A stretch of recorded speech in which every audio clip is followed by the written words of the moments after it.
know well. Some things never change. Some of those things that never change are detrimental to the life we share as a human family.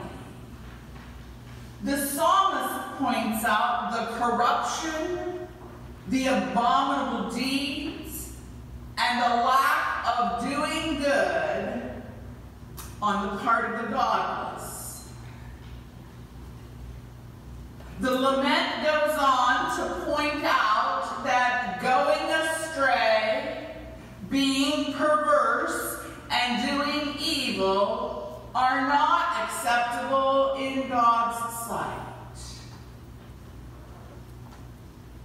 Those who are not wise are accused of eating up God's people like they eat bread, and of not calling upon the Lord. It's a stern warning indeed for people of every time and place and generation. Some of those things that never change are beneficial to the life we share as a human family. Several of those truths are clear in John's telling of the feeding of the 5,000. So important in the recounting of Jesus' ministry. All four Gospels include the story of the feeding of the 5,000. They don't all tell all the same stories, and it's rare for all four of them to tell the same one. And they all tell the story of the feeding of the 5,000. In fact, Matthew and Mark add a very similar story in which Jesus feeds 4,000. So that makes 6 stories, and they record Jesus feeding 28,000 people. 6 stories in all record Jesus feeding 28,000 people. Some things never change. Everybody needs to eat. Jesus raised a hypothetical question with Philip. Where are we to buy bread for these people to eat? With a plan already in mind, Jesus was testing this disciple. And Philip didn't answer the question. Instead, he answered the question that had stymied him. 6 months' wages would not buy enough bread for each of them to get a little. He didn't answer the question, where are we going to get bread for these people to eat? He answered the question, how? Wrong question, wrong answer. Some things never change. All too often, when we disciples are called to address a need, we respond with the lack of money as an excuse or an obstacle to the mission. we lose the focus of our faith. The call to love and serve from our doorsteps to the ends of the earth.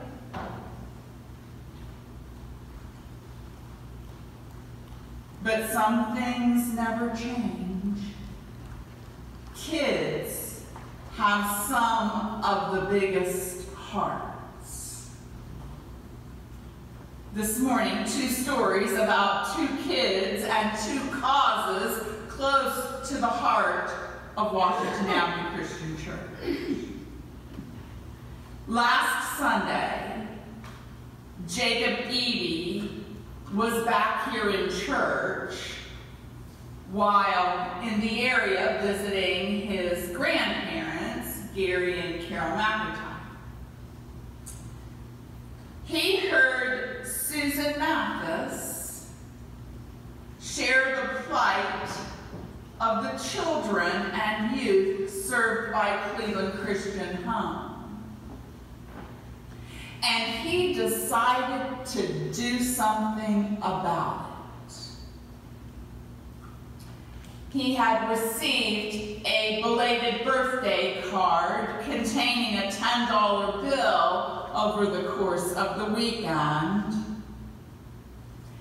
And Jake decided to give the entire amount to help other kids, our other family. And just day before yesterday, his sister Caitlin decided to host a lemonade stand to raise money to help Camp Christian with its financial predicament. 8 hours later, with a little assist from her brother, she had raised $94.58, which was subject to being matched, like happens around here from time to time. And she had plans for another sale for next weekend, featuring donuts, coffee, and orange juice.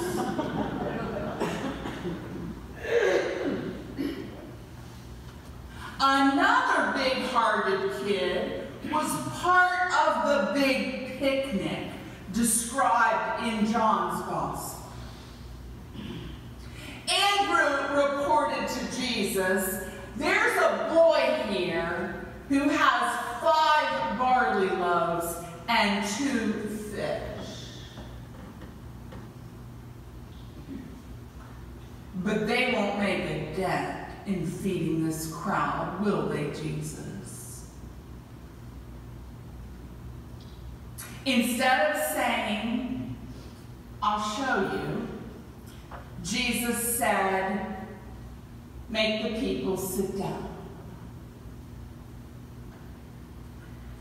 And maybe, just maybe, the miracle that day was that the sharing done by one child opened the hearts of everyone else, and they began sharing what they had.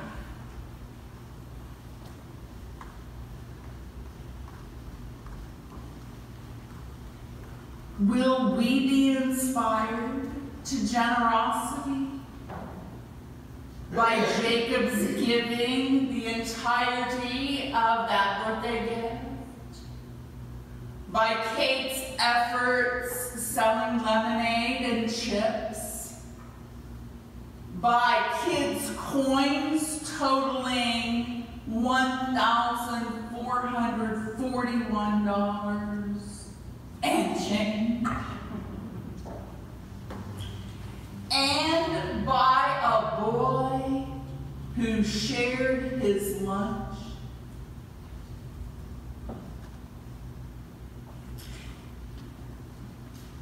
Some things never change.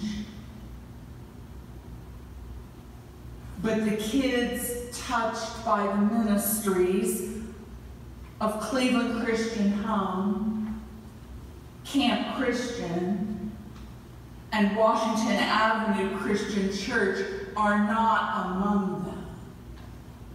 Not only are they being changed in their little hearts turned big,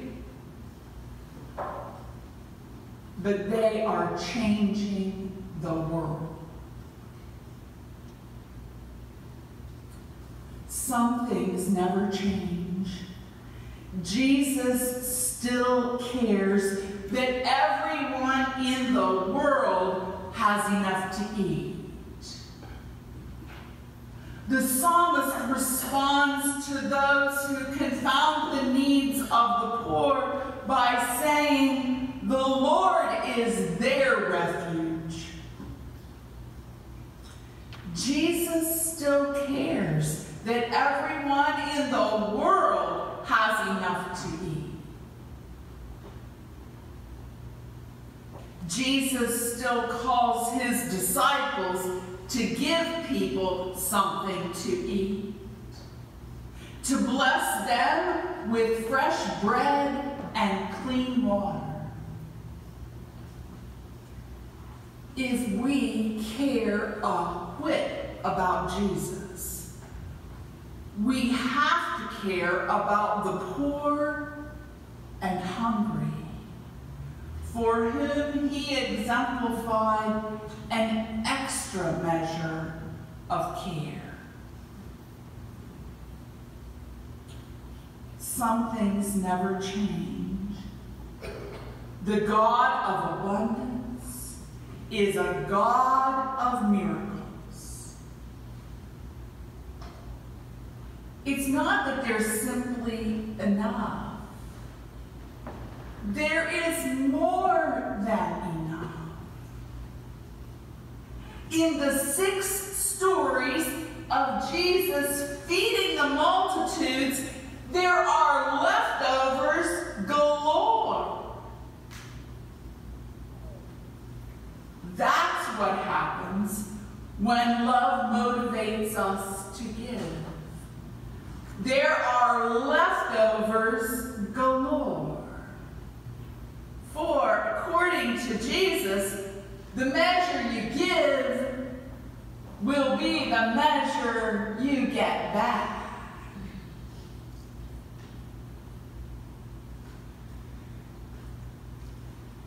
Are you prepared for leftovers?